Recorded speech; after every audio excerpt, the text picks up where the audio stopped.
أعوذ بالله من الشيطان الرجيم.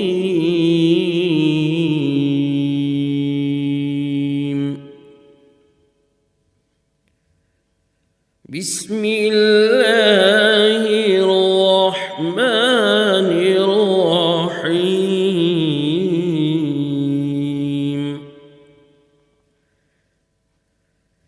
الله ولي الذين آمنوا يخرجهم من الظلمات إلى النور،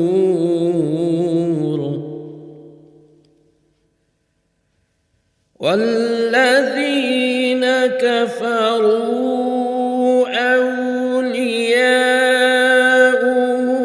الطاغوت يخرجونهم من النور إلى الظلمات،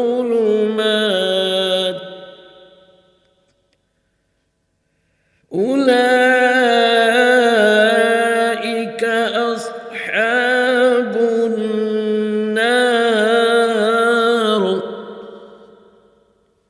هم فيها خالدون.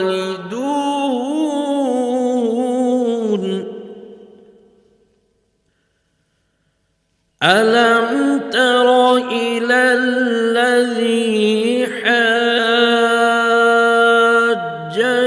إبراهيم في ربه أن آتاه الله الملك، إذ قال إبراهيم ربي الذي يحيي ويميت، قال أنا أحيي وأميت، قال إبراهيم فإن الله يأتي بالشمس من المشرق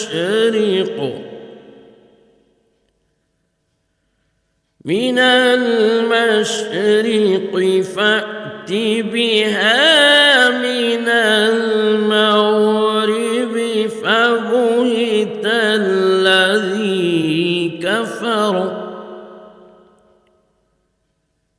والله لا يهدي القوم الظالمين.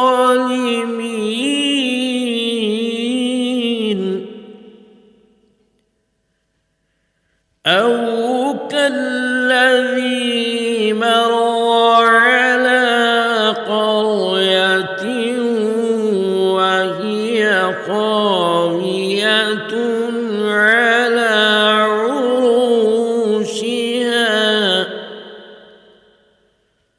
قال أنى يحيي هذه الله بعد موتها، فأماته الله 100 عام ثم بعثه، قال كم لبثت؟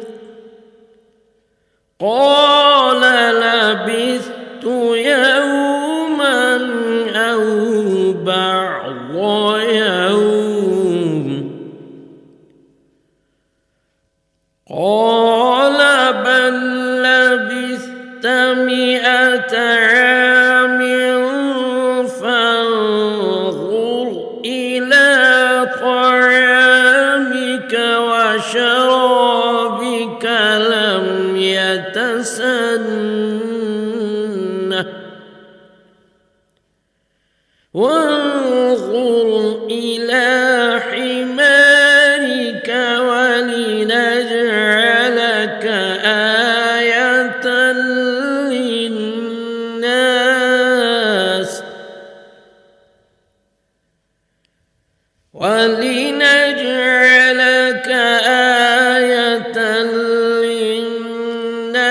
وانظر إلى العظام كيف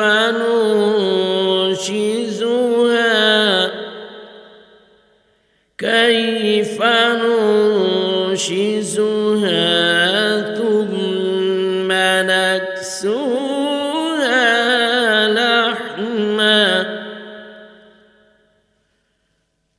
فلما تبين له قال أعلم أن الله على كل شيء قدير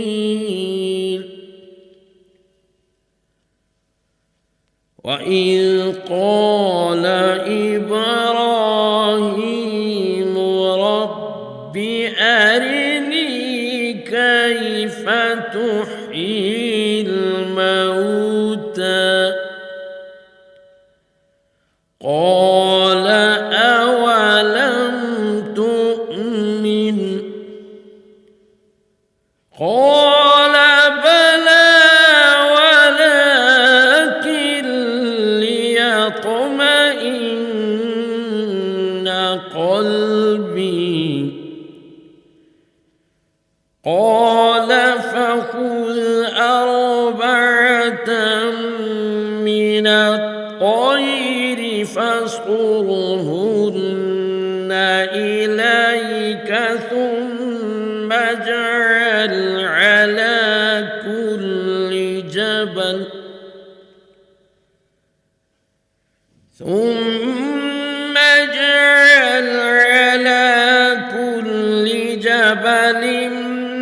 منهن جزءا ثم ادعهن يأتينك سعيا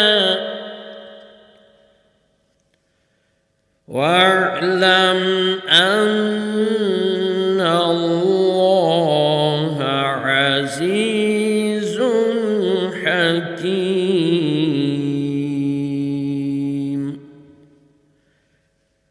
صدق الله العظيم۔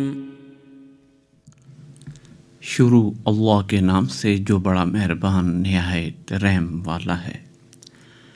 جو لوگ ایمان لائے ہیں ان کا دوست اللہ ہے کہ اندھیرے سے نکال کر روشنی میں لے جاتا ہے، اور جو کافر ہیں ان کے دوست طاغوت ہیں کہ ان کو روشنی سے نکال کر اندھیرے میں لے جاتے ہیں۔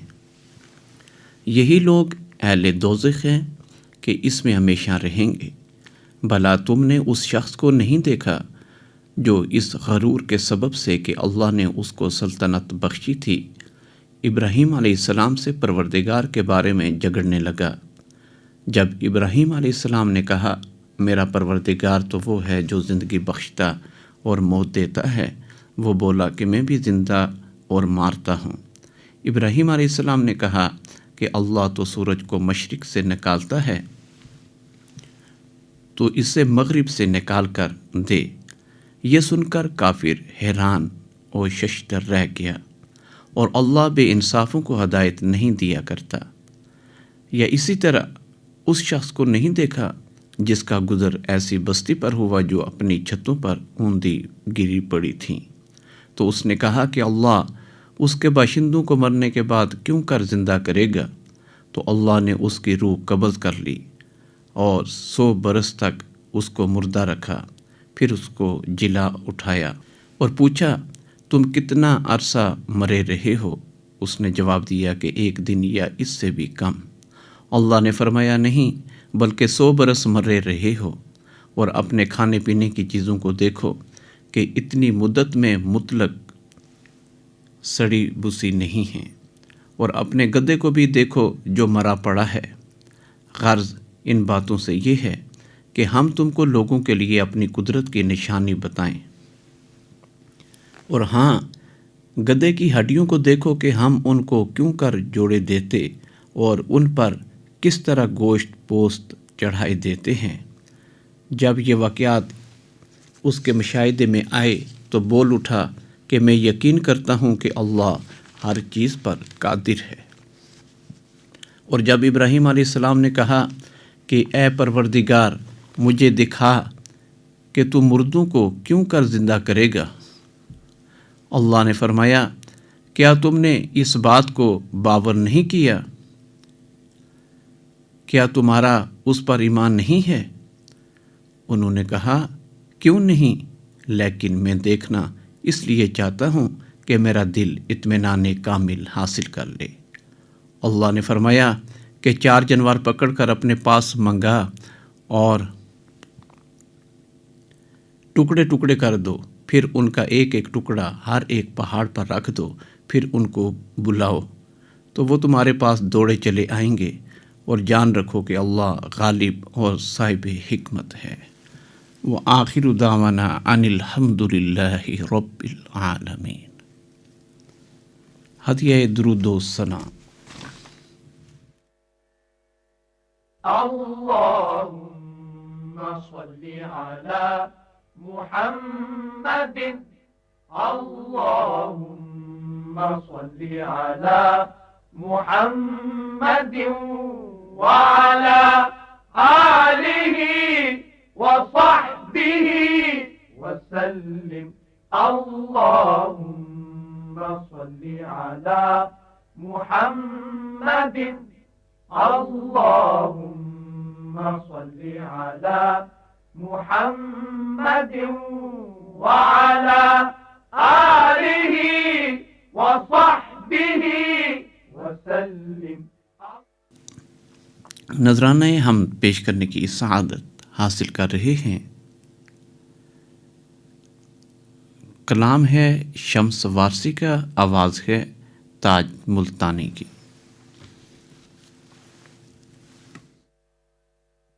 کلمہ لب پہ تو ورد زباں ہے نام تیرا، ہے کلمہ لب پہ تو ورد زباں ہے نام تیرا، زمیں سے تاب فلک ذکر صبح و شام تیرا، زمیں سے تاب فلک ذکر صبح و شام تیرا،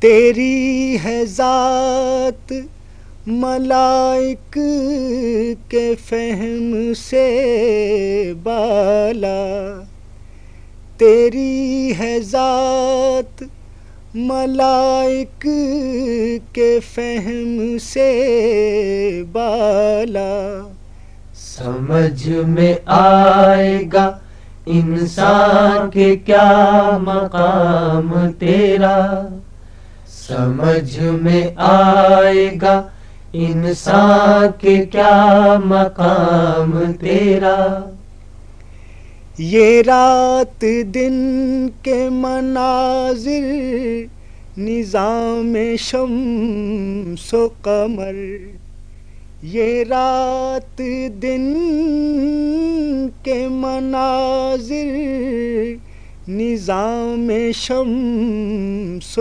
قمر، نظر فروز ہے کیا حسن انتظام تیرا، نظر فروز ہے کیا حسن انتظام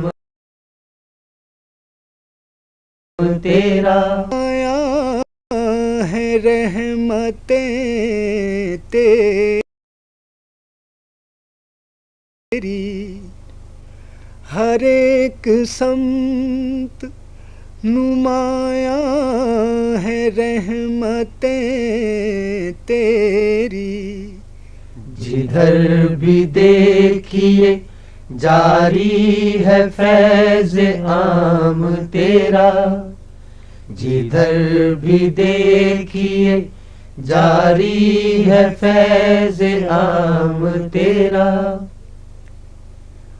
وہ آنکھ کیا ہے کہ جس میں نہیں ہے نور تیرا، وہ آنکھ کیا ہے کہ جس میں نہیں ہے نور تیرا، وہ دل ہے کیا کہ نہیں جس میں احترام تیرا، وہ دل ہے کیا کہ نہیں جس میں احترام تیرا۔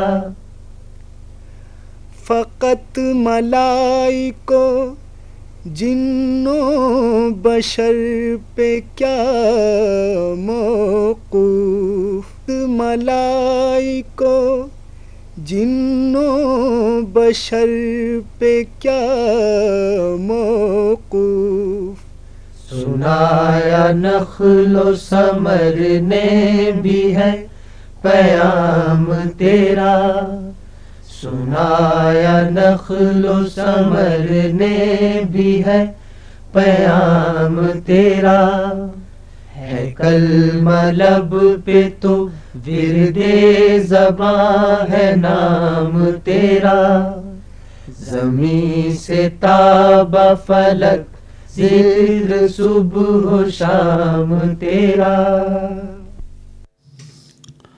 نذرانہ حمد پیش کرنے کی سعادت حاصل کر رہے تھے تاج ملتانی اور ساتھی کلام تھا شمس وارسی لکھنوی کا۔ سامعین، آئیے تقاریر کے سلسلے درس حدیث میں مفتی عبدالحنان کی بات چیت سنتے ہیں۔ الحمد للہ وحدہ والصلاة والسلام علی من لا نبی بعدہ، اما بعد۔ حضرت عمر بن عاص رضی اللہ تعالی عنہ سے روایت ہے، رسول اللہ صلی اللہ علیہ وسلم نے ارشاد فرمایا، تھوڑا علم بہت عبادت سے بہتر ہے۔ انسان کو تھوڑا علم بھی کافی ہے اگر اللہ کی عبادت کرے، اور تھوڑی جہالت بھی بہت ہے اگر اپنی رائے پر مغرور ہو۔ آدمی دو قسم کے ہوتے ہیں، عالم اور جاہل۔ عالم سے کج بحثی نہ کرو اور جاہل سے گفتگو نہ کرو۔ اس حدیث مبارکہ میں سب سے پہلے علم کی اہمیت بیان کی گئی ہے کہ علم حاصل کرنا نفلی عبادت میں مشغول ہونے سے بہتر اور افضل ہے، اور علم اگر مقدار میں کم ہو تب بھی وہ بہت ساری عبادت سے بہتر ہے۔ یہ بات اور بھی متعدد احادیث میں سمجھائی گئی ہے۔ چنانچہ حضرت ابو ذر رضی اللہ تعالیٰ عنہ کی روایت ہے، رسول کریم صلی اللہ علیہ وآلہ وسلم نے ارشاد فرمایا، اے ابو ذر، اگر تم صبح جا کر ایک آیت قرآن مجید کی سیکھ لو تو یہ تمہارے لیے 100 رکعات نفل نماز پڑھنے سے بہتر ہے، اور اگر ایک باب علم کا سیکھ لو تو ان مسائل پر اس وقت عمل ممکن ہو یا نہ ہو، مثلا تیمم کے مسائل سیکھ لیے تو یہ ایک باب سیکھنا 1000 رکعات نفل نماز سے افضل اور بہتر ہے۔ جامع ترمذی میں حضرت ابو امامہ باہلی رضی اللہ تعالیٰ عنہ سے روایت ہے، نبی رحمت صلی اللہ علیہ وسلم کے سامنے 2 آدمیوں کا ذکر آیا جن میں ایک عابد اور دوسرا عالم تھا، تو آپ نے فرمایا، عالم کی فضیلت عابد پر ایسی ہے جیسے میری فضیلت تم میں سے عام آدمی پر۔ اس کے بعد فرمایا، لوگوں کو خیر اور بھلائی کی تعلیم دینے والے پر اللہ تعالی، فرشتے اور آسمان و زمین کی تمام مخلوقات حتیٰ کہ چیونٹی اپنے بل میں، مچھلی پانی میں، اپنے اپنے انداز میں رحمت بھیجتی اور دعائیں کرتی ہیں۔ مقصد یہ ہے کہ بنیادی اور ضروری علم حاصل کرنے کے بعد بھی جتنا وقت فارغ ہو اسے نفلی عبادات میں مصروف کرنے کے بجائے اپنے علم کو بڑھانے میں لگایا جائے تو ثواب اور فائدہ زیادہ ہے۔ دوسرا جملہ آج کی حدیث میں کفا بالمرء علما اذا عبد اللہ، کہ انسان کے لیے تھوڑا علم بھی کافی ہے اگر وہ اللہ کی عبادت کرے، یعنی اپنے علم پر عمل کرے۔ اسی بات کو دوسری حدیث مبارکہ میں یوں فرمایا کہ آدمی کے عالم اور سمجھدار ہونے کے لیے اتنا کافی ہے کہ وہ اللہ سے ڈرتا ہو۔ اسی بات کو اللہ جل شانہ نے خود ارشاد فرمایا، انما یخشی اللہ من عبادہ العلماء، کہ اللہ تعالیٰ سے اس کے وہی بندے ڈرتے ہیں جو علم والے ہیں۔ مقصد یہ ہے کہ جس طرح علم حاصل کرنا ضروری ہے اسی طرح اپنے علم پر عمل کرنا بھی ضروری ہے۔ جس طرح جہالت ایک عیب ہے اسی طرح علم پر عمل نہ کرنا بھی بڑا عیب اور جرم ہے۔ اس لیے قرآن و حدیث میں علم پر عمل کی بہت تاکید ہے۔ چنانچہ جامع ترمذی میں حضرت یزید بن سلمہ جعفی رضی اللہ تعالیٰ عنہ سے روایت ہے، انہوں نے عرض کیا، یا رسول اللہ صلی اللہ علیہ وسلم، میں نے آپ سے کئی حدیثیں سنی ہیں، مجھے اس بات کا ڈر ہے کہ آخری حدیثیں تو مجھے یاد رہیں اور پہلی یاد نہ رہیں، اس لیے مجھے کوئی جامع بات ارشاد فرما دیجیے۔ تو نبی پاک صلی اللہ علیہ وسلم نے ارشاد فرمایا، جن چیزوں کا تمہیں علم ہے ان کے بارے میں اللہ تعالیٰ سے ڈرتے رہو، یعنی اپنے علم کے مطابق عمل کرو۔ عمل علم کا ثمر ہے۔ امام شافعی رحمہ اللہ فرماتے ہیں، علم وہ نہیں جو یاد کر لیا ہے، بلکہ علم وہ ہے جو نفع پہنچائے۔ اسی لیے نبی کریم صلی اللہ علیہ وسلم نے علم نافع کا سوال کیا ہے اور ایسے علم سے پناہ مانگی ہے جو نفع نہ پہنچائے۔ چنانچہ صحیح مسلم میں حضرت زید بن ارقم رضی اللہ تعالیٰ عنہ سے روایت ہے، رسول اللہ صلی اللہ علیہ وسلم یہ دعا کیا کرتے تھے، اللہم انی اعوذ بک من علم لا ينفع ومن قلب لا یخشع ومن نفس لا تشبع ومن دعوت لا یستجاب لها۔ اے اللہ، میں آپ سے پناہ مانگتا ہوں ایسے علم سے جو نفع نہ دے، اور ایسے دل سے جس میں خوف خدا نہ ہو، اور ایسے نفس سے جو سیر نہ ہو یعنی حرص اور لالچ سے، اور ایسی دعا سے جو قبول نہ ہو۔ اور جامع ترمذی میں حضرت ابو برزہ اسلمی رضی اللہ تعالیٰ عنہ سے روایت ہے، نبی کریم صلی اللہ علیہ وسلم نے ارشاد فرمایا، قیامت کے دن انسان کے دونوں قدم اس وقت تک حساب کی جگہ سے نہیں ہٹ سکیں گے جب تک اس سے یہ سوالات نہ پوچھ لیے جائیں کہ اپنی عمر کن کاموں میں خرچ کی، اپنے علم پر کیا عمل کیا، مال کہاں سے کمایا اور کہاں خرچ کیا، اور اپنی جسمانی قوت کس کام میں لگائی۔ اس لیے بہت ضروری ہے کہ اپنے علم کے مطابق عمل بھی کیا جائے۔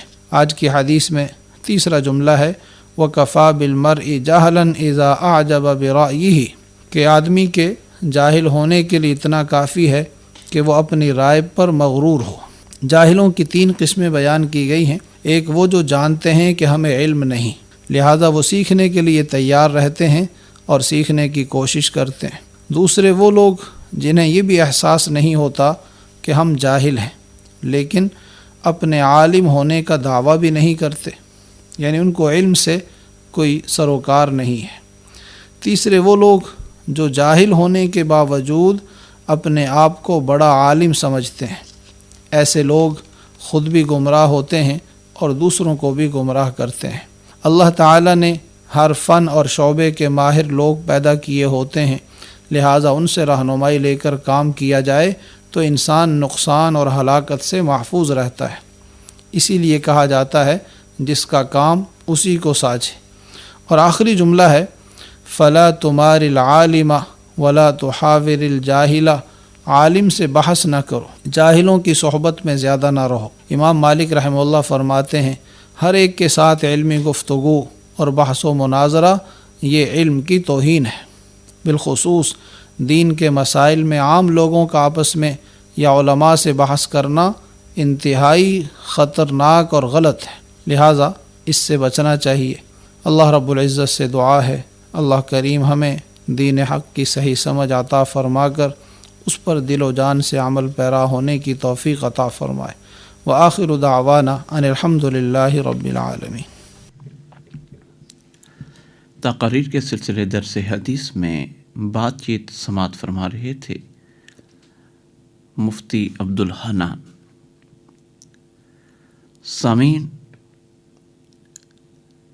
نبی اکرم صلی اللہ علیہ وسلم کا ارشاد مبارک ہے، التائب من الذنب کمن لا ذنب لہ، کہ توبہ کرنے والا شخص ایسا ہے کہ گویا اس نے کوئی گناہ کیا ہی نہیں۔ نعت رسول مقبول صلی اللہ علیہ وسلم۔ آنسو میری آنکھوں میں نہیں آئے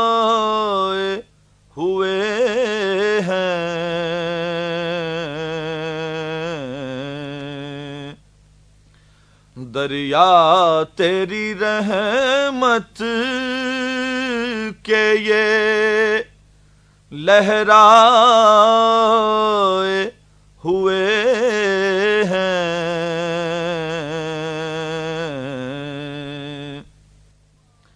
دے دیجئے پابوس کی اب ہم کو اجازت،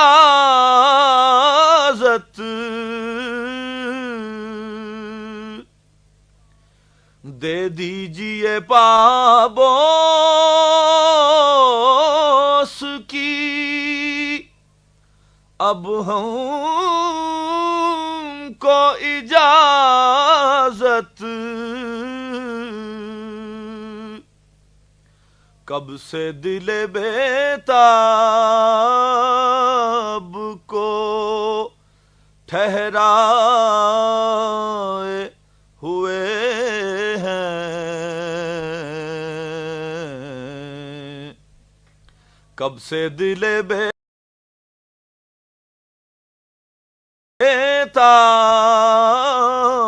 کو ٹھہرائے ہوئے ہیں،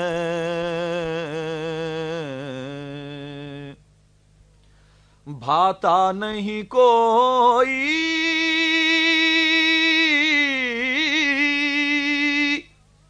نظر آتا نہیں کوئی، بھاتا نہیں کوئی نظر آتا نہیں کوئی، دل میں وہی آنکھوں میں وہی چھائے ہوئے ہیں، دل میں وہی آنکھوں میں وہی چھائے ہوئے ہیں،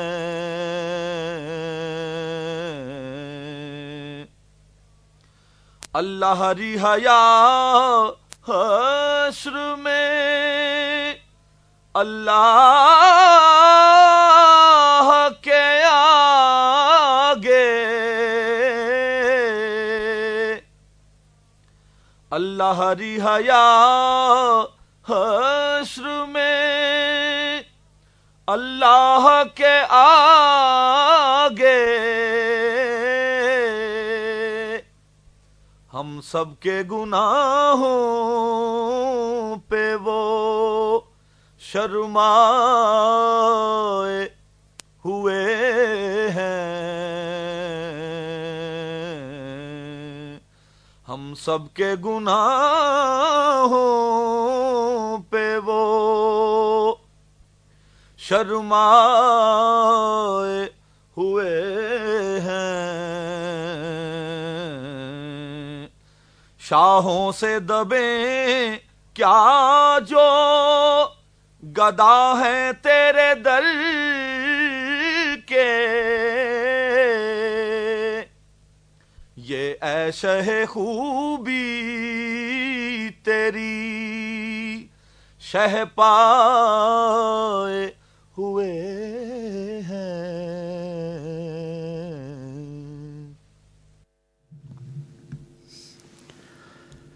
بارگاہ نبوی صلی اللہ علیہ وسلم میں ہدیہ عقیدت پیش کر رہے تھے منظور الکونین، کلام تھا امیر مینائی کا۔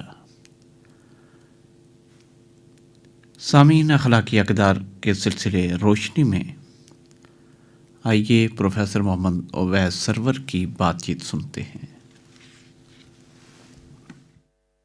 الحمدللہ وکفا وسلام علی عبادہ الذین اصطفیٰ، اما بعد۔ حضرت ابو بکر صدیق رضی اللہ تعالی عنہ کا اصل نام عبداللہ اور لقب صدیق ہے۔ آپ کے والد حضرت ابو قحافہ اور والدہ حضرت ام الخیر ہیں۔ آپ مسلمانوں کے پہلے خلیفہ اور حضرت محمد رسول اللہ خاتم النبیین صلی اللہ علیہ وعلی آلہ واصحابہ وسلم کے عظیم صحابی ہیں۔ جب حضور علیہ الصلاۃ والسلام نے نبوت کا اعلان فرمایا تو حضرت ابو بکر رضی اللہ عنہ نے فوراً اسلام قبول کر لیا۔ آپ کا شمار ان ہستیوں میں ہوتا ہے جنہوں نے سب سے پہلے اسلام قبول کیا۔ اسلام قبول کرتے ہی آپ اسلام کی طرف لوگوں کو بلانے میں مصروف ہو گئے۔ آپ کی دعوت پر بہت سے عظیم صحابہ کرام نے اسلام قبول کیا۔ حضرت ابو بکر نے بہت سے غلاموں کو خرید کر آزاد کرایا اور پھر وہ غلام بھی اسلام میں داخل ہو گئے۔ حضرت ابو بکر رضی اللہ عنہ کا شمار مکہ مکرمہ کے مالدار لوگوں میں ہوتا تھا۔ قبول اسلام کے بعد آپ نے اپنا سب کچھ دین اسلام کے لیے پیش کر دیا۔ حضور علیہ الصلاۃ والسلام فرمایا کرتے تھے، جتنا فائدہ مجھے ابو بکر کے مال سے ہوا اتنا کسی کے مال سے نہیں ہوا۔ واقعہ معراج کی تصدیق سب سے پہلے حضرت ابو بکر رضی اللہ عنہ نے کی، جس کی وجہ سے حضور علیہ الصلاۃ والسلام نے انہیں صدیق کا لقب عطا فرمایا۔ جب حضور علیہ الصلاۃ والسلام کو مکہ مکرمہ سے مدینہ منورہ ہجرت کرنے کا حکم ہوا تو آپ نے حضرت ابو بکر کو ساتھ لیا۔ اس سفر میں حضرت ابو بکر صدیق رضی اللہ عنہ نے حضور علیہ الصلاۃ والسلام کی بے مثال خدمت انجام دی۔ حضرت ابو بکر رضی اللہ عنہ حضور علیہ الصلاۃ والسلام کے مبارک زمانے میں اسلام کے دشمنوں سے لڑی جانے والی تمام جنگوں میں شریک ہوئے۔ غزوہ تبوک کے موقع پر آپ نے گھر کا سارا سامان مسلمانوں کے لیے حضور علیہ الصلاۃ والسلام کی خدمت میں پیش کر دیا۔ آپ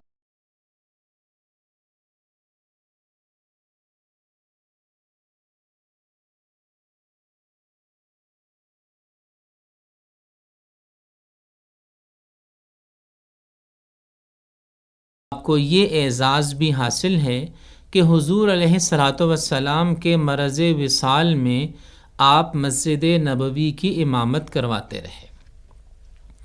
حضرت ابو بکر رضی اللہ عنہ انتہائی نرم دل، نیک اور محبت و شفقت کرنے والے انسان تھے۔ آپ یتیموں، مسکینوں اور ضرورت مندوں کی بھرپور مدد کیا کرتے تھے۔ آپ نے بہت سے غلاموں کو کافروں سے خرید کر اللہ تعالیٰ کی رضا کے لیے آزاد کر دیا تھا۔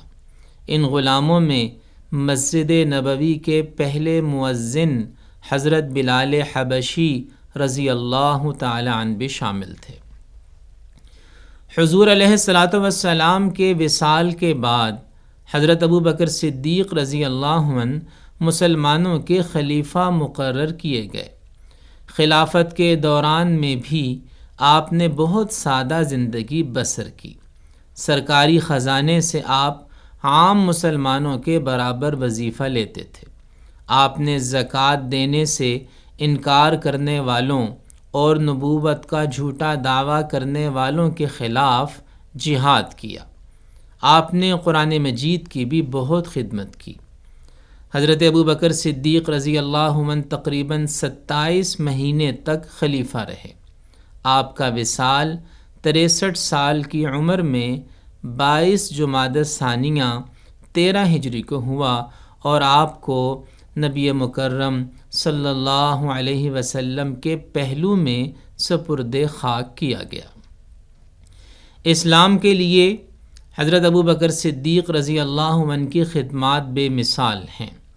حضور علیہ الصلاۃ والسلام کو حضرت ابو بکر سے بہت محبت تھی، اور اس محبت کی وجہ یہ تھی کہ انہوں نے اسلام کے لیے اپنا سب کچھ پیش کر دیا تھا۔ اللہ تعالیٰ سے دعا ہے کہ وہ ہمیں ہمارے اسلاف اور ہمارے مشاہیر کے نقش قدم پر چلتے ہوئے زندگی گزارنے کی توفیق عطا فرمائے۔ وآخر دعوانا ان الحمد للہ رب العالمین۔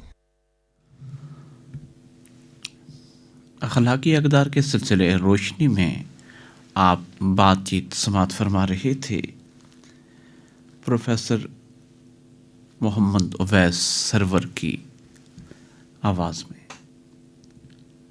سامعین، نبی اکرم صلی اللہ علیہ وسلم کا ارشاد مبارک ہے، پڑوسی کی حد 40 گھر تک ہے۔ ایک اور حدیث میں آپ صلی اللہ علیہ وسلم نے فرمایا، خوش گفتاری یعنی اچھی بات چیت زبان کا صدقہ ہے۔ نعت رسول مقبول صلی اللہ علیہ وسلم۔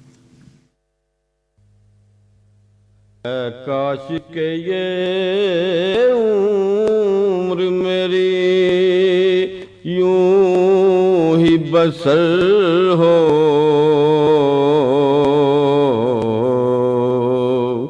گر شام ہو مکے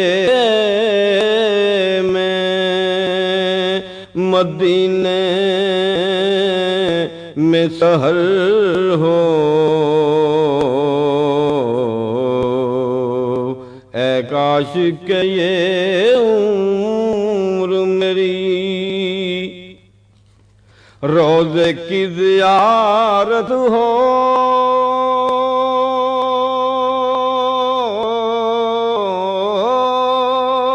مجھے جلد میسر روزے کی زیارت ہو،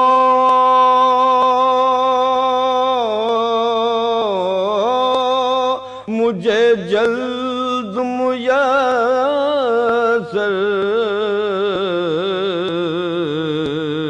اے رحمت کونین عنایت کی نظر ہو، اے رحمت کونین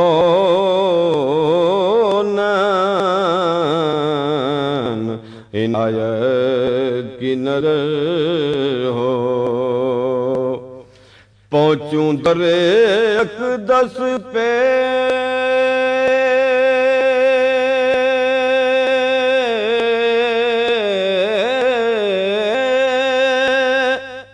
تو ہے دل کی تمنا، پہنچوں در اقدس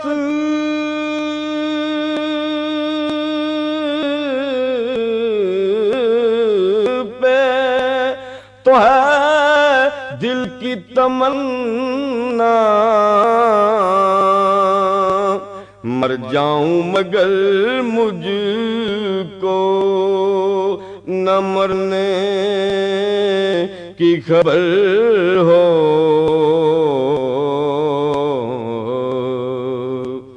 مر جاؤں مگر مجھ کو نہ مرنے کی خبر ہو، گر شام ہو مکے میں مدینے میں سحر ہو،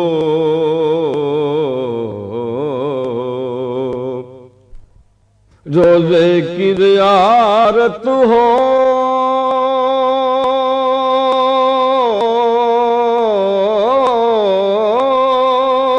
مجھے جلد میسر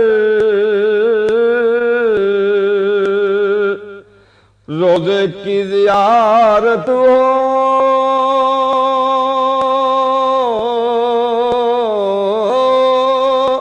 مجھے جلد میسر،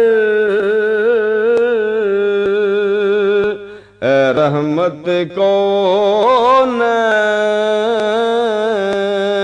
عنایت کی نظر ہو،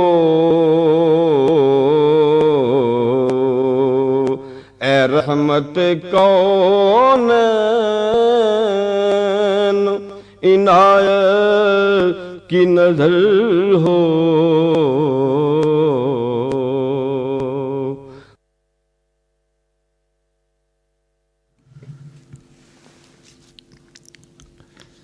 نبی اکرم صلی اللہ علیہ وسلم کی بارگاہ اقدس میں احمد علی طارق گلۂ عقیدت پیش کر رہے تھے. کلام تھا غازی منگیتری کا. آپ نے پوچھا ہے، آپ کے سماجی اور دینی مسائل کا حل قرآن و سنت کی روشنی میں پیش کر رہے ہیں ڈاکٹر حبیب الرحمان. بسم اللہ الرحمن الرحیم. آج کے اس پروگرام کے حوالے سے ہمیں کراچی سے خط لکھا ہے جناب فیضان احمد صاحب نے. آپ یہ کہہ رہے ہیں کہ کچھ لوگ بات بات پر دوسرے کو منافق اور مشرک کہہ دیتے ہیں. کیا ایسا کرنا اور کہنا درست ہے؟ اور کیا شرک اور نفاق میں بھی درجے پائے جاتے ہیں؟ فیضان احمد صاحب، سب سے پہلی بات تو یہ ہے کہ یہ بہت ہی بری عادت ہے اور کسی بھی صورت میں اس کی اجازت نہیں ہے، اور اللہ اور اس کے رسول صلی اللہ علیہ وسلم نے اس بات سے منع بھی کیا ہے.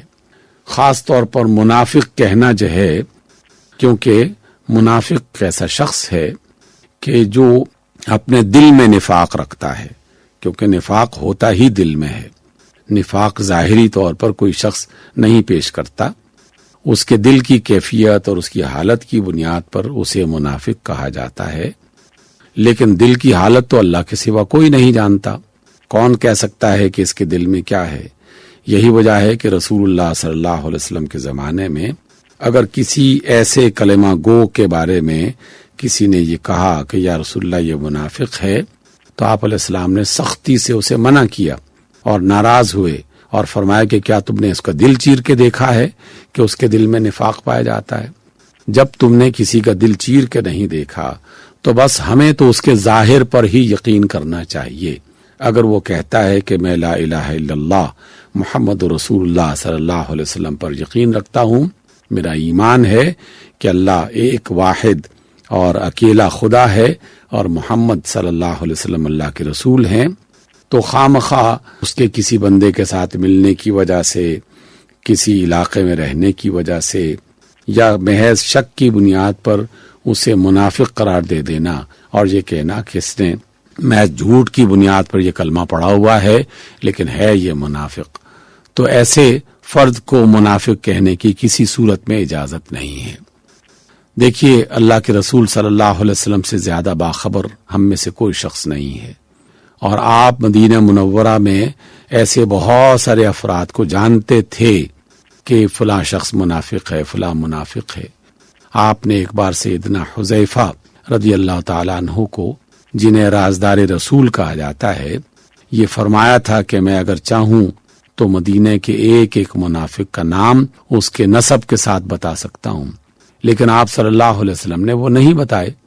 اور یہی وجہ ہے کہ کسی منافق کے بارے میں آپ نے یہ نہیں فرمایا کہ فلاں منافق ہے، سوائے اس شخص کے کہ جس کے بارے میں اللہ کی طرف سے باقاعدہ بتا بھی دیا گیا، حکم بھی دے دیا گیا اور وضاحت بھی کر دی گئی، جن میں عبداللہ بن ابی سب سے بڑا منافق تھا، جس کی باقاعدہ وضاحت کی گئی، اور اللہ رب العزت نے اپنے رسول کو ان کے لیے دعائے مغفرت کرنے سے منع کر دیا.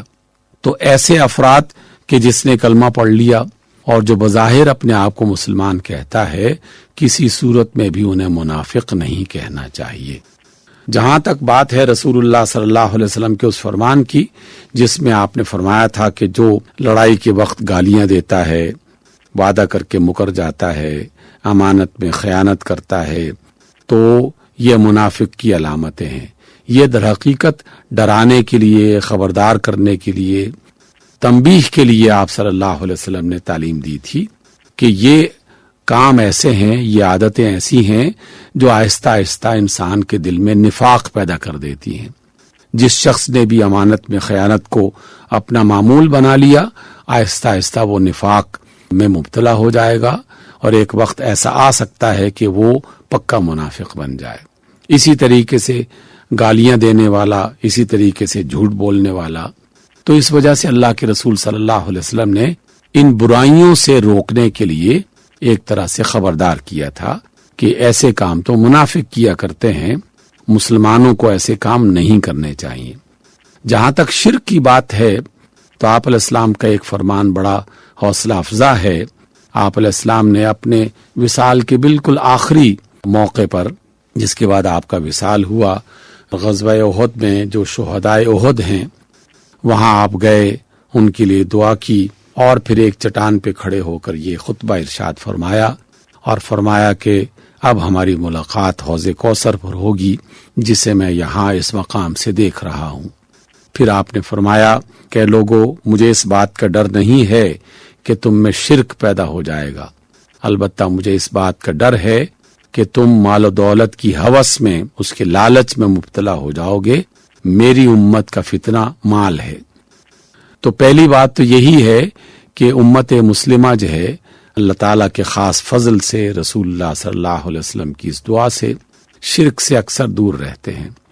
لیکن اگر کوئی شخص بالکل جلی اور واضح انداز میں کوئی ایسا شرک کر رہا ہو تو یقیناً اسے اس بات سے منع کرنا چاہیے، جیسے کوئی شخص مندر میں جا کر بتوں کے سامنے سر جھکانا شروع کر دے، یا غیر اللہ کو اپنا سب کچھ تسلیم کرتے ہوئے اس کے بارے میں یہ عقیدہ رکھنا شروع کر دے کہ وہی ہے جو میرے سارے کام بناتا ہے، وہی عزتوں کا مالک ہے، وہی ذلتوں کا مالک ہے، وہی رزق دیتا ہے، وہی بیماریوں میں شفا دیتا ہے۔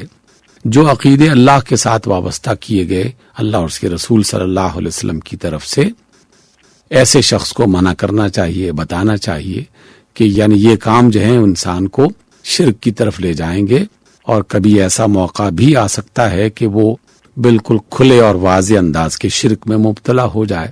جیسے ہمیں آج کے دور میں بھی کچھ ایسے افراد ملتے ہیں جنہوں نے ہندو عورتوں سے شادی کر رکھی ہے، اور پھر نہ صرف یہ کہ شادی کر رکھی ہے بلکہ ان کے ساتھ مندروں میں جاتے ہیں، بتوں کے سامنے سر بھی جھکاتے ہیں، بتوں کے لیے کچھ نہ کچھ ہدیے تحفے بھی پیش کرتے ہیں۔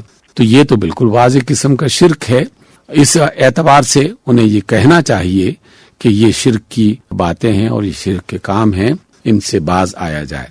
لیکن کسی بھی معمولی سی بات کو آدمی شرک بنا لے تو یقیناً اس سے گریز کرنا چاہیے، کیونکہ بہت سارے کام ایسے ہیں کہ جس کے سمجھنے میں ایک انسان دوسرے سے مختلف ہو سکتا ہے، اور جب سمجھنے میں اختلاف ہو رہا ہو اور بات کنفرم نہ ہو، پکی نہ ہو، تو اس وقت تک کسی بندے پر اس طرح کا کوئی بہتان نہیں باندھنا چاہیے۔ بس جس نے بھی اللہ کی اور اس کے رسول کی گواہی دے دی، اللہ کی وحدانیت اور رسول صلی اللہ علیہ وسلم کی رسالت کی گواہی دے دی، وہ دائرہ اسلام میں داخل ہو گیا۔ اس کی عزت کرنی چاہیے، اس کی حوصلہ افزائی کرنی چاہیے۔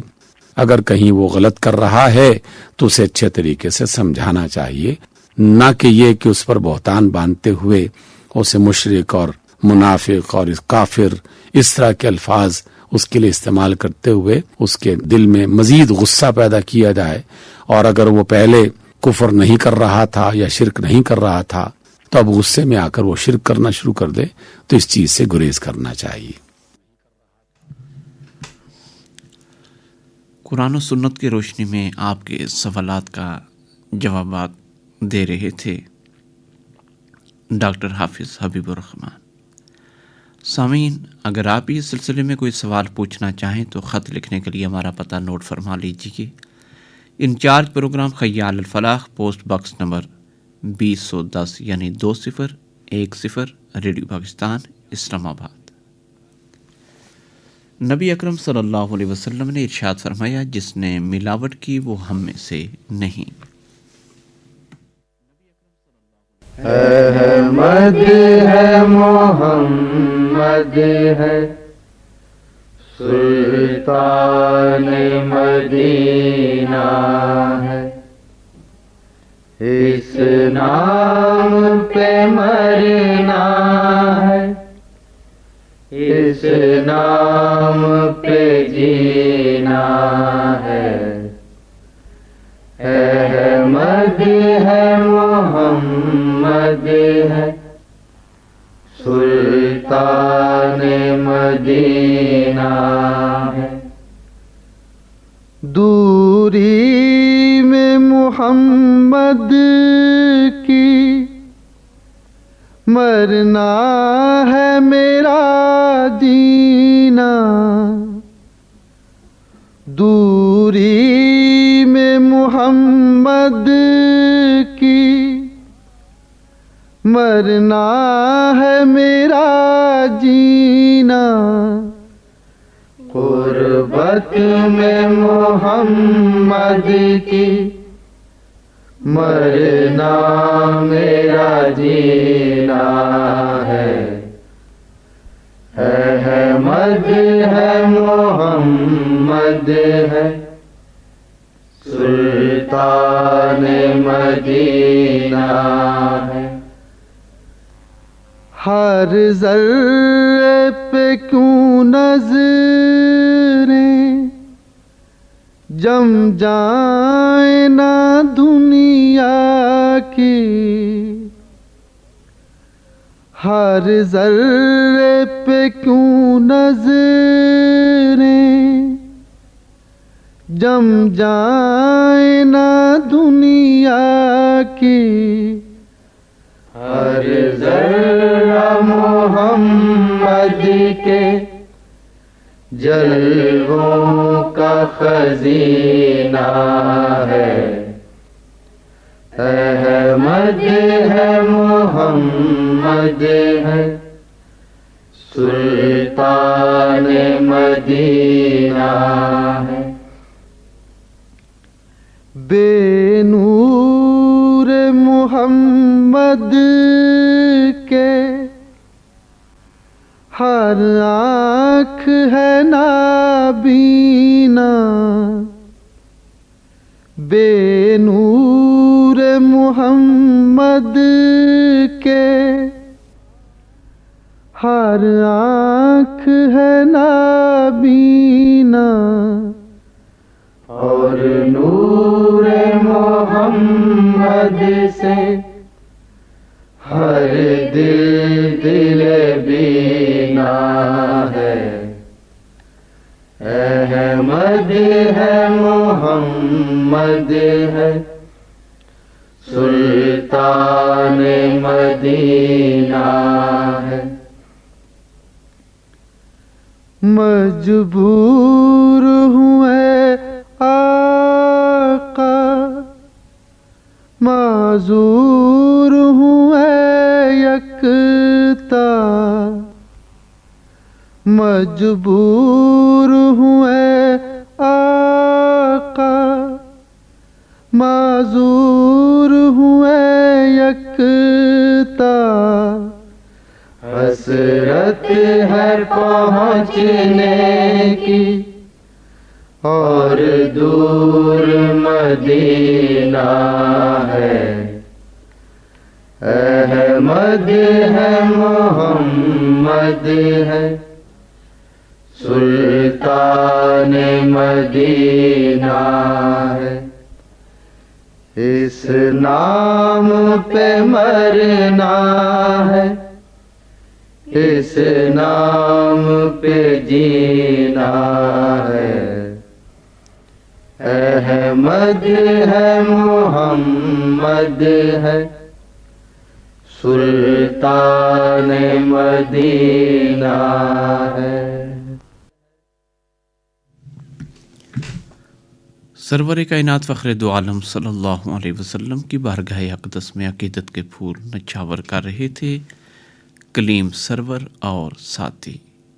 کلام تھا یکتا امروئی کا۔ آئیے قرآن حکیم اور ہماری زندگی کے سلسلے میں سورہ اعراف کی آیات مبارکہ 40 اور 41 کے حوالے سے بات چیت سنتے ہیں قاری محمد بہادر کی۔ اعوذ باللہ من الشیطان الرجیم، بسم اللہ الرحمن الرحیم، ان الذین کذبوا بآیاتنا واستكبروا عنها لا تفتح لا تفتح لهم أبواب السماء ولا يدخلون الجنة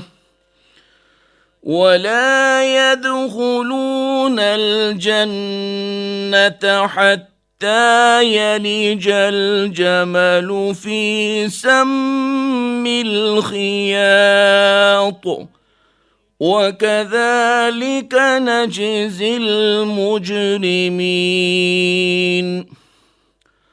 لهم من جهنم مهاد ومن فوقهم غواش وكذلك نجزي الظالمين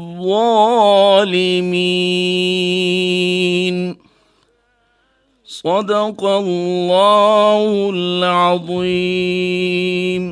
ترجمہ: بے شک جن لوگوں نے ہماری آیات کو جھٹلایا اور ان سے تکبر کیا، ان کے لیے آسمان کے دروازے نہیں کھولے جائیں گے اور نہ وہ جنت میں داخل ہوں گے یہاں تک کہ اونٹ سوئی کے ناکہ میں داخل ہو جائے، اور ہم ایسی ہی مجرموں کو سزا دیتے ہیں۔ ان کے لیے دوزخ کا بچھونا ہوگا اور ان کے اوپر سے اڑنے کا سامان ہوگا، اور ہم اسی طرح ظالموں کو بدلہ دیتے ہیں۔ پہلی آیت کریمہ میں آیات کریمہ کے جھٹلانے والوں اور متکبرین یعنی آیات الہیہ کے ماننے سے تکبر کرنے والوں کے مردود ہونے کی ایک حالت بتائی، اور وہ یہ کہ ان کے لیے آسمان کے دروازے نہ کھولے جائیں گے۔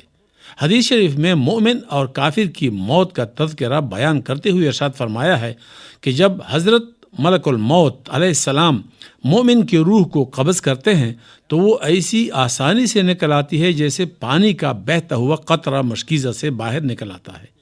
جب وہ اس روح کو لے لیتے ہیں تو ان کے پاس جو دوسرے فرشتے جنتی کفن اور جنتی خوشبو لیے بیٹھے ہوتے ہیں، پھل بھر میں کبھی ان کے ہاتھ میں اس کی روح کو نہیں چھوڑتے، پھر وہ اسے جنتی کفن اور جنتی خوشبو میں رکھ کر آسمان کی طرف لے کر چل دیتے ہیں۔ جب اس روح کو لے کر آسمان کی طرف چڑھنے لگتے ہیں تو فرشتوں کی جس جماعت پر ان کا گزر ہوتا ہے وہ کہتے ہیں کہ یہ کون پاکیزہ روح ہے۔ وہ اس کا اچھے سے اچھا نام لے کر جواب دیتے ہیں جس سے وہ دنیا میں بلایا جاتا تھا کہ فلاں کا بیٹا ہے۔ اسی طرح پہلے آسمان تک پہنچتے ہیں اور آسمان کا دروازہ کھلواتے ہیں، چنانچہ دروازہ کھول دیا جاتا ہے اور وہ اس روح کو لے کر اوپر چلے جاتے ہیں، حتیٰ کہ 7ویں آسمان تک پہنچ جاتے ہیں۔ ہر آسمان کے مقربین دوسرے آسمان تک رخصت کرتے ہیں۔ جب 7ویں آسمان تک پہنچ جاتے ہیں تو اللہ تعالیٰ فرماتے ہیں کہ میرے بندے کی کتاب علیین میں لکھ دو اور اسے زمین پر واپس لے جاؤ، کیونکہ میں نے ان کو زمین ہی سے پیدا کیا، اور وہ اسی میں اس کو لٹا دوں گا اور اسی سے اس کو دوبارہ نکالوں گا۔ چنانچہ اس کی روح اس کے جسم میں واپس کر دی جاتی ہے۔ اس کے بعد قبر میں جو سوال و جواب ہوگا اور وہ صحیح جواب کے بعد قبر میں جو اس کا اکرام ہوگا اس کا تذکرہ فرمایا۔ پھر کافر کی موت کا تذکرہ فرمایا اور فرمایا کہ بلا شبہ جب کافر بندہ دنیا سے جانے اور آخرت کا رخ کرنے کو ہوتا ہے تو سیاہ چہروں والے فرشتے آسمان سے اس کے پاس آتے ہیں جن کے ساتھ ٹھاٹھ ہوتے ہیں اور اس کے پاس اتنی دور تک بیٹھ جاتے ہیں جہاں تک اس کی نظر پہنچتی ہے۔ پھر ملک الموت تشریف لاتے ہیں حتیٰ کہ اس کے سر کے پاس بیٹھ جاتے ہیں۔ پھر کہتے ہیں کہ اے خبیث جان، اللہ کی ناراضگی کی طرف نکل۔ ملک الموت کا یہ فرمان سن کر روح اس کے جسم میں ادھر ادھر بھاگی پھرتی ہے، لہٰذا ملک الموت روح کو اس کے جسم سے اس طرح نکالتے ہیں جیسے بوٹیاں بھوننے کی سیخ بھیگی ہوئی اون سے صاف کی جاتی ہے، یعنی کافر کی روح کو جسم سے اس طرح نکالتے ہیں جیسے بھیگی اون کانٹے دار سیخ پر لپٹی ہوئی ہو اور اس کو زور سے کھینچا جائے۔ پھر اس کی روح کو ملک الموت اپنے ہاتھ میں لے لیتے ہیں اور ان کے ہاتھ میں لیتی ہی دوسرے فرشتے پھل جھپکنے کے برابر بھی ان کے پاس نہیں چھوڑتے اور ان سے فوراً لے کر ٹھاٹھوں میں لپیٹ دیتے ہیں جو ان کے پاس ہی ہوتے ہیں، اور ٹھاٹھوں میں ایسی بدبو آتی ہے جیسے کبھی کسی بدترین سڑی ہوئی مردہ ناش سے روئی زمین پر بدبو پھوٹی ہو۔ وہ فرشتے اسے لے کر آسمان کی طرف چڑھتے ہیں، اور فرشتوں کی جس جماعت پر بھی پہنچتے ہیں وہ کہتے ہیں کہ یہ کون خبیث روح ہے۔ وہ اس کا برے سے برا وہ نام لے کر کہتے ہیں جس سے وہ دنیا میں بلایا جاتا تھا کہ فلاں کا بیٹا فلاں ہے، حتیٰ کہ وہ اسے لے کر قریب والے آسمان تک پہنچتے ہیں اور دروازہ کھلوانا چاہتے ہیں، مگر اس کے لیے دروازہ نہیں کھولا جاتا، جیسا کہ اللہ تعالیٰ نے فرمایا ان کے لیے آسمان کے دروازے نہ کھولے جائیں گے اور نہ وہ کبھی جنت میں داخل ہوں گے جب تک اونٹ سوئی کے ناکہ میں نہ چلا جائے۔ اس حدیث سے لا تفتح لہم ابواب السماء کا مطلب واضح ہو گیا کہ کفار کی ارواح کو آسمان کی طرف فرشتے لے جاتے ہیں تو ان کے دروازے نہیں کھولے جاتے اور ان کو وہیں سے پھینک دیا جاتا ہے۔ حضرت ابن عباس رضی اللہ تعالی عنہما سے اس کی تفسیر میں یہ بھی منقول ہے کہ کافروں کے اعمال اوپر نہیں اٹھائے جاتے اور نہ ان کی دعا اوپر اٹھائی جاتی ہے۔ یہ فرمایا اور یہ لوگ جنت میں داخل نہ ہوں گے جب تک کہ اونٹ سوئی کے ناکہ میں داخل نہ ہو جائے۔ یہ تعلق بالمحال کے طور پر ہے، مطلب یہ ہے کہ نہ اونٹ سوئی کے ناکہ میں داخل ہو سکتا ہے اور نہ یہ لوگ جنت میں داخل ہو سکتے ہیں۔ پھر فرمایا اور ان کے ڈانپنے والی چیزیں بھی دوزخ سے ہوں گی، یعنی ان کا اڑنا بچھونا سب آگ ہی آگ ہوگا۔ پھر فرمایا وَكَذَلِكَ نَجْزِي الظَّالِمِينَ، اور اسی طرح ہم ظالموں کو بدلہ دیتے ہیں۔ ظالموں سے کافر مراد ہیں کیونکہ کفر سب سے بڑا ظلم ہے۔ اللہ تعالیٰ سے دعا ہے کہ وہ ہمیں جہنم کی آگ سے محفوظ رکھے، آمین۔ وآخر دعوانا ان الحمدللہ رب العالمین۔ ابھی آپ قرآن حکیم اور ہماری زندگی کے سلسلے میں سورہ اعراف کی آیات مبارکہ 40 اور 41 کے مضامین کے حوالے سے قاری محمد بہادر کی بات چیت سماعت فرما رہے تھے۔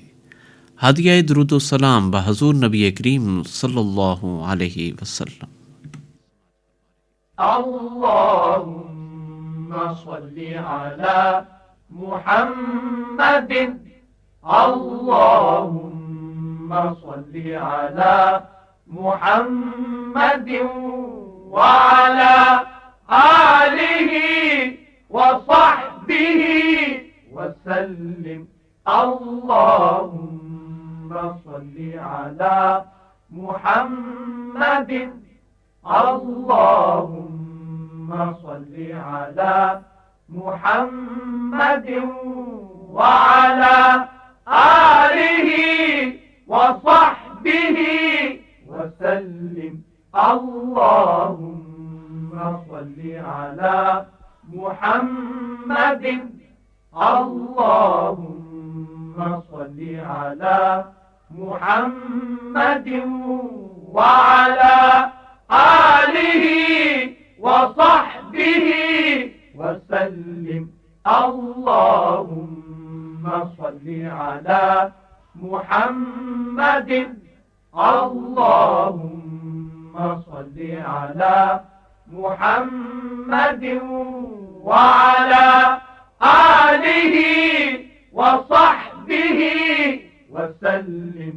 اللہم صلی علی محمد، اللہم صلی علی محمد وعلی آلہ وصحبہ وسلم۔ اللہم صلی علی محمد، اللہم صلی علی محمد وعلی آلہ وصحبہ وسلم۔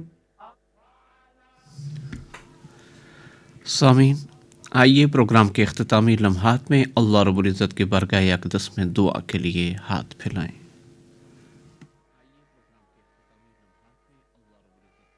اللہم ارزقنی حبک وحب من ینفعنی حبہ عندک۔